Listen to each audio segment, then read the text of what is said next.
The subprime mortgage crisis of 2008 was the biggest economic crash since the Great Depression. In the midst of the crisis, the financial media demanded stricter regulations on the financial industry. Economist Peter Schiff, who predicted the crisis years in advance, believes that not only was Wall Street to blame, but more importantly, it was the regulators colluding with the financial industry who were responsible for the crisis. Well, the regulators caused the crisis. It was the regulation that created the problem. I was talking about the coming housing crisis in 2002, 3, 4, 5, 6, and I was pointing out exactly how the government and the Fed were creating the problem. See, the people that now said we didn't have enough regulation, where were they back then? Why didn't they say we needed more regulation in 2004, 2005? The fact of the matter is, it was the regulations that were in place that caused the problem. The Federal Reserve, in order to stimulate the economy, brought interest rates down to 1%. And what that did is it enabled people to borrow money more cheaply to buy houses. In the meantime, too, the government was also guaranteeing the mortgages. And this was the real problem. The way the market regulates banks is that individuals want a safe place for their money.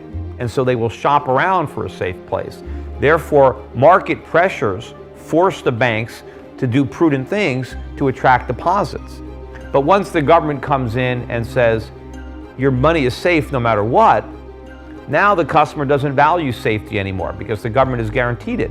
But the problem with the government regulation is it's ineffective and it ends up being politicized. Because if you remember, during the housing days, as lending standards kept being lowered and lowered and lowered, it was the government that was leading the charge to lower standards. Because the voters wanted to buy more houses, because housing was thought of as a way to get rich. And the only obstacle was the down payment, the credit score, and so it was the government that was pressuring banks, hey, forget about credit scores, lower those down payments. So the banks are risky, the mortgages are risky, nobody cares about anything because the government's trying to make everything good. The government's trying to say, don't worry about risk, because if you fail, we're there to catch you, we're there to prop you up. And then when it doesn't work, capitalism gets a bad name, as if any of this has anything to do with capitalism. Skipping ahead to 2011, we find the story of MF Global, a commodities brokerage firm headed by former Senator turned Governor of New Jersey, John Corzine.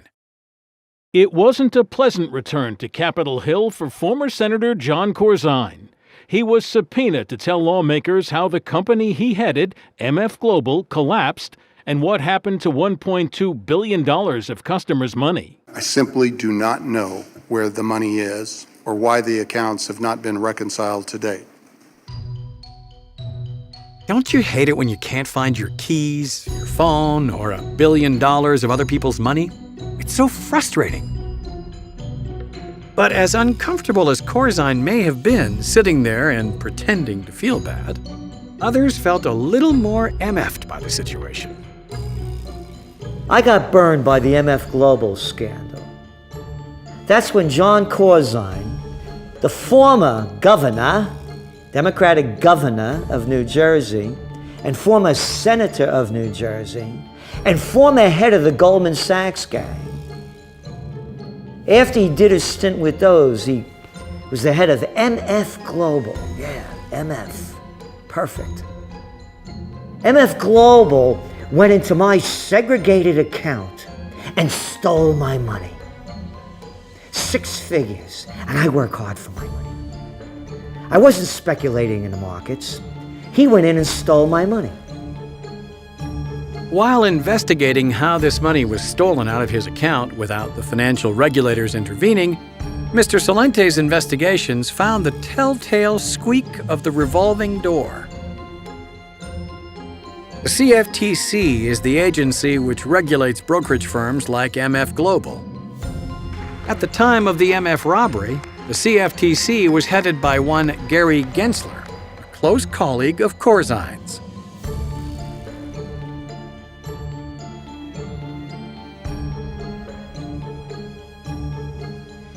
Gary's never once let his team forget what this is all about. The American people. Do you know what the Commodities Future Trading Commission did to John Corzine? After robbing me and thousands of others? Nothing. Nothing. Gary Gensler was his lieutenant at Goldman Sachs. And he's the head of the Commodities Future Trading Commission? You want to say that the fox is watching the chicken coop is stupid. It's worse than that.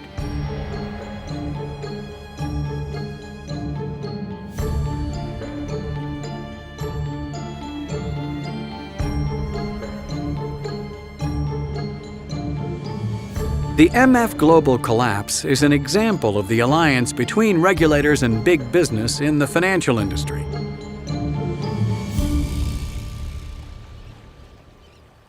But a more troubling phenomenon, called a bail-in, was recently seen in Cyprus.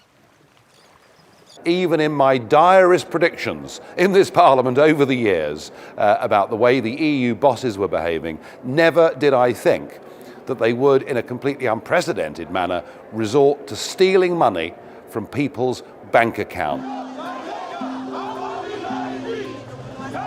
Recently in Cyprus, the banks had been irresponsible, and it was the public, all of the depositors, that paid the price, and they called it a bail-in to make it sound different from a bailout. What happened was many of the banks in Cyprus bought a lot of Greek government debt. And as you know, over the last few years, Greek government debt has all but collapsed. So that made these Cyprus banks all but insolvent. And they went, just like always, the big banks went with the government and said, hey, we're broke. Can you help us out and steal money for us? And that's what they did. They just said, take 50% of anyone over $100,000, take 50% of all their money, just take it. Just the term bail-in is a lie. This is something that is a marketing tool to basically cover up a theft. A bailout, they whip up currency and they give it to the banks, and then the public eventually pays for that through a tax called inflation, because there's now more currency in existence. A bail-in, they skip the part of creating currency and they just take it from the depositors. But basically, the banks win at the public's expense either way. But that was Cyprus, not the US. There's just no way the citizens of North America would allow something as underhanded as a bail-in. Canada actually put in their 2013 budget a bail-in clause, the exact same thing. They said if the Canadian banks have problems, that they can just take it from Canadian citizens. The US has been talking about it as well. The governments allow these banks to do these kind of things. Cyprus was the model to see if they could get away with it. They got away with it, and now it's proven successful, so it is a solution they can use in the future. In hindsight, it seems obvious that the financial sector would be rife with corruption and backdealing. Finance, education, the prison system, the military-industrial complex. Almost every industry in which there is money to be made has been affected by the revolving door. Even relatively new agencies are subject to its spin. If you need proof, try to take some nail clippers onto a domestic flight.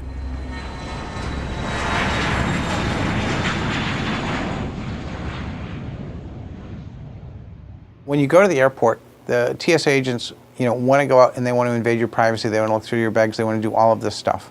And you don't have the option to say no. Once you get in line, you can't get out. Now, what is the point of the entire TSA system? It's security theater. It's to make people feel scared, not to make people feel safe. Because the more they can actually make people feel scared, the more they can actually take a little bit of their rights away all the time and constantly remind them that they need the government to make sure that their safety is well taken care of. The body scanners that stop you from taking dangerous objects, like bottles of water, onto planes, were installed due to TSA regulations.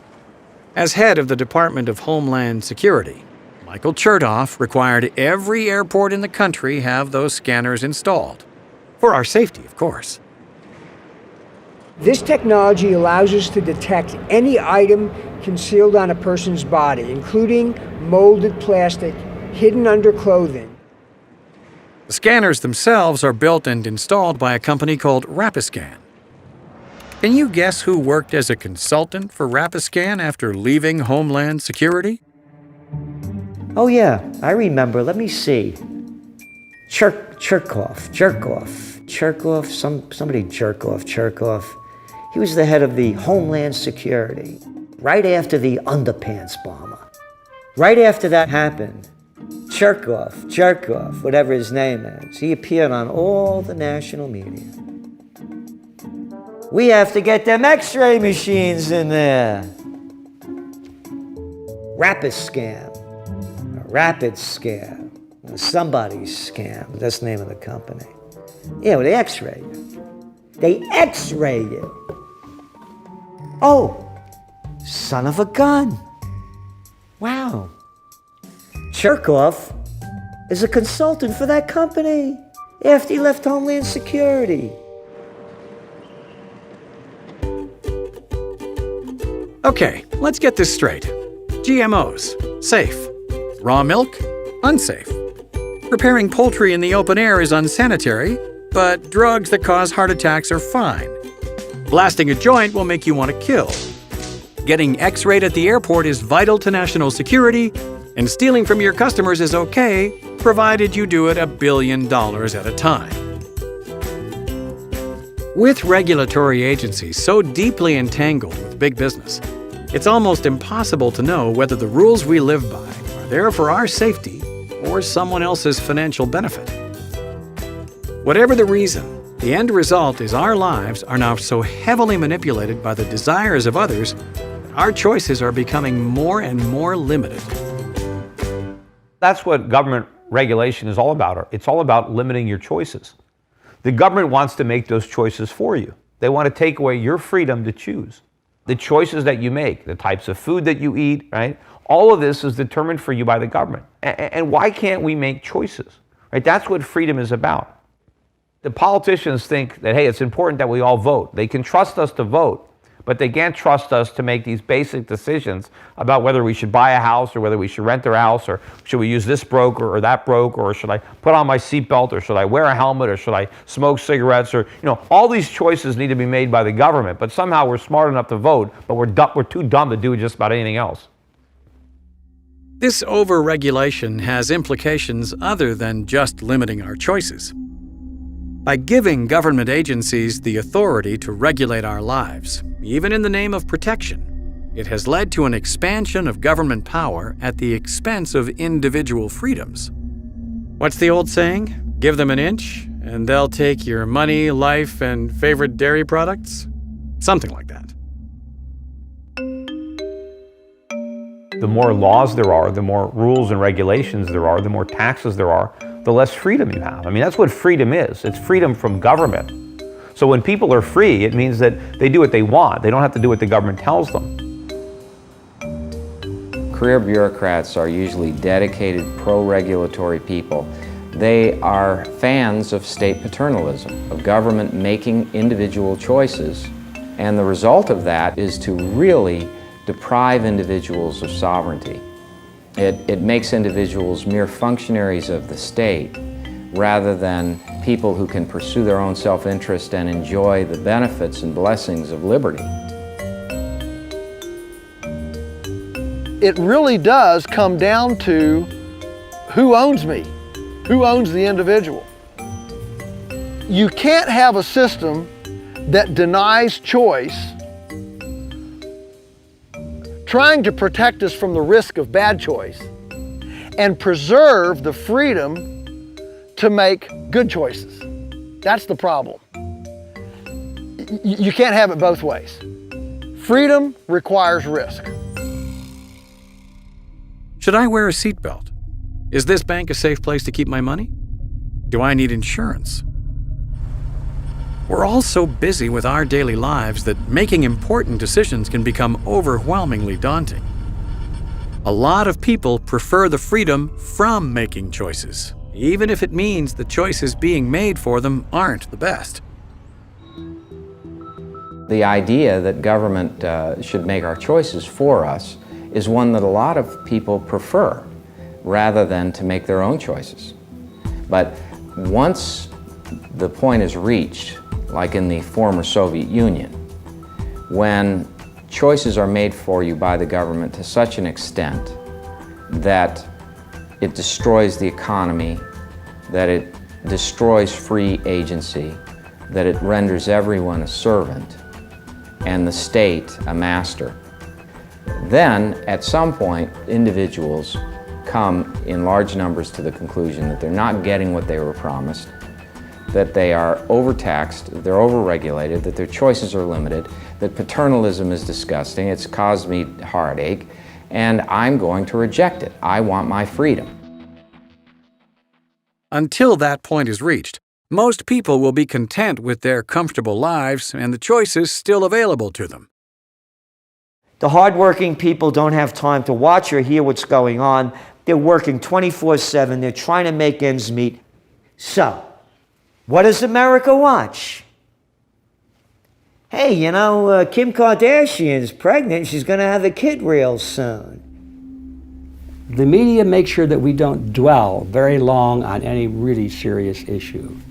We've all seen the phenomenon where there's something very serious that comes up involving the serious aspects of what's going on in the world, and it gets on the news for a very brief period of time. And all of a sudden now that's been switched off, and we're soon distracted with soapbox operas and Dancing with the Stars and all kinds of things that are entertaining, and I'm not saying anything against them, but it's not as serious as the lack of everybody's freedom through a new amendment to the Patriot Act, for example.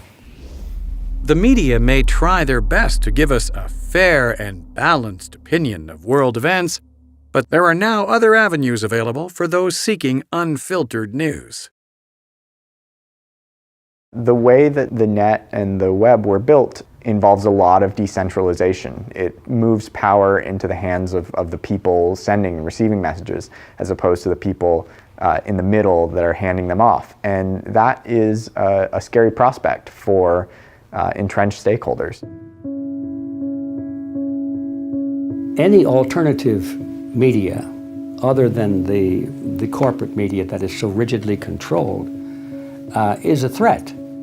The internet is certainly a threat because the internet gives almost anyone access to the world. So now, are we surprised when the political figures who don't like that are constantly worried about how can we stop this? Well, the formula has been tried and true. It's always worked. Just tell the people that there's a threat out there that only the government can control. I mean, there's a threat of child pornography or crime or terrorism or cyber terrorism or something. We have to control the internet for your good, folks. Otherwise, you're going to have a big problem. That's why they're working around the clock to try and scare people into thinking that the internet must be controlled by our fine, trustworthy political figures. They want to be the ones that control the internet and tell the world what is proper and what is improper. If you look at the history of communications media, people said with cable television we'll finally be free of centralization, and with the telegram we'll finally be free of centralization. And really the worst case scenario would be if we saw that history just repeat itself exactly. If we saw this amazing decentralized distribution method, the most effective one ever produced in the history of humanity, if we saw it captured by a handful of centralized stakeholders and them controlling and surveilling the communications that go through it. Good things, unlike processed cheese, never last. In an attempt to regulate yet another slice of our lives, legislative bills are already in the works to try and control the internet. But rather than wait for pesky red tape like passing laws, the government has been proactive in trying to censor the internet, for our safety, of course. For example, with the help of their good buddies in big finance, they were almost able to shut down the controversial website WikiLeaks. Think what you will about WikiLeaks. The point is that members of the government were able to just speak with payment processors and create this blockade and say, you cannot transfer money to this organization. And it's not much of a leap to say, wait, hold on. The government, or in some cases companies, can decide that nobody can do business with these people, or that nobody can see what these people are publishing. That's obviously a problem in our tradition of free speech. WikiLeaks was able to survive thanks mostly to a very new concept: decentralized money.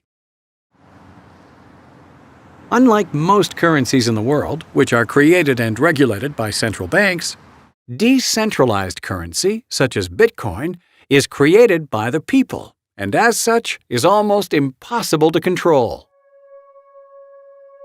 Bitcoin's a decentralized peer-to-peer currency. It's actually an internet protocol, kind of like SMTP, that's how you send emails. Well, it's money over internet protocol. It's how we can send money over the internet. And we can use it to transfer value without having a middleman. That means we don't need a bank or a money transmitter between us, someone like Western Union. We can just send money like we send an email. Bitcoin's, I'm incredibly excited about it because it's the first free market private money that's also a technological money. It's electronic currency. The great thing about it is it's not controlled by a central bank. It's not controlled by anyone. It's actually really the people's money. So it gives a lot of freedom. Why do we have the supply of money and the cost of money, or interest rates, set by some bureaucrats 3,000 miles away in Washington, D.C.? How efficient is that for our economy? Because interest rates, they regulate production over time, and they regulate all the production within the economy. You know, whether we should save or whether we should build something. Bitcoin liberates that interest rate because it's a censorship-resistant currency, so we don't have to use their money system anymore. Decentralized currencies like Bitcoin offer an alternative to the highly regulated and controlled national currencies of the world. But, as with the government's push to regulate the internet, attempts to regulate the purchase of Bitcoin have already been seen. I recently tried to start up a Bitcoin ATM. I hired some lawyers in the US and they told me, you're under 5 different regulators in the US. You're under banking, finance, money, even telecommunications because we're using the internet. And we looked into the total cost just to start a Bitcoin ATM, a very basic product, no less than $25 million because we needed all kinds of insurance bonds as a money transmitter. This is how they keep competition out because they don't want competition. These attempts to control increasing amounts of our personal lives have some people very concerned.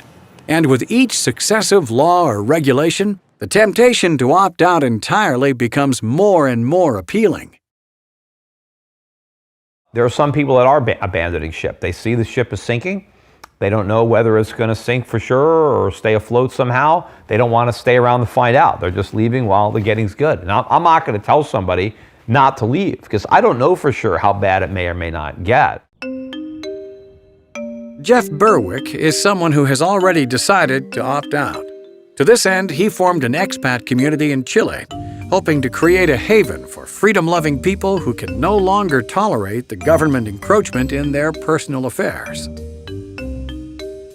We started this community because we've really recognized that a lot of people around the world want to get out of these Western countries. Rising taxation, rising regulation, people are getting put in jail in the US all the time for nothing, victimless crimes. People who have done nothing except for maybe drink raw milk or have some plants in their pocket called marijuana. What we're trying to attract and what we've been attracting is more freedom-minded people. Everyone has their own personal story. Sometimes it's as simple as someone's been pulled over like 10 times in a month and been searched. I've seen people who have had their entire businesses taken away through regulation and fascism in the US. There was one doctor who came down recently. He had a practice in the US. He had a almost 100% cure cancer rate within 1 month. And he had about 30 SWAT team come in one day and everything taken by the government. And so many people are just had enough of being pushed around, stolen, beaten, put in cages for nothing, to have most of their money taken away and even sometimes their entire livelihood taken away. Not all of us can just pack up our lives and move to Chile. So what practical options are left? Identifying the root of the problem is a good place to start. The issue is there's this merger of what would appear to be private enterprise and government. And the only way to break it is to restrict the power of the state. Once you give the state the power, the authority over our lives in all these areas, then there's no stopping it, because then the individuals who are in those fields of providing medical services, monetary services, banking services, power and gas and oil and all these services, they will gravitate to the government, buy off the politicians, make the mergers, pass the laws to their best interest, and the average, the gum-chewing public thinks, oh, well, isn't that nice? Well, we voted for these guys, so I guess it's in our best interest. They don't get it. If you take all the temptation, all the power away from political office, the only people who will go into it will be those who want to serve their country, because there's no way to steal anything anymore. The only idea that I have as far as trying to make government smaller is that in the United States we've got the Constitution, but every government could pass some sort of amendment to their Constitution or whatever that says that for every law, act, code, or regulation that these screwballs want to pass, that they've got to find 2 old laws, codes, acts, or regulations that they have to repeal. That's the only way that I can think of making government smaller. And the same thing goes for all of the agencies. If they want to open up some other agency or department, they've got to close too. Individual freedom is what defines humanity. Although laws and regulations can make us feel safe from the threats we may face, all the safety in the world means nothing without the freedom to live as you choose. Freedom is the most important and indispensable characteristic of mankind. We can be induced by promises from government to depart from our liberty, but there's nothing more profound for an individual than when they are denied something they very much need because they made a decision earlier on to part with their freedom. And so, when you're terminally ill, and you suddenly discover that you can only have access to FDA-approved treatments for your disease, and you're told by the doctors treating you that there is no drug to treat your condition. And then to survive, you're going to have to find something else. And you discover that your desire and your freedom of choice to attain that end are blocked by the Food and Drug Administration. And so when you need your freedom the most, it's been taken away from you.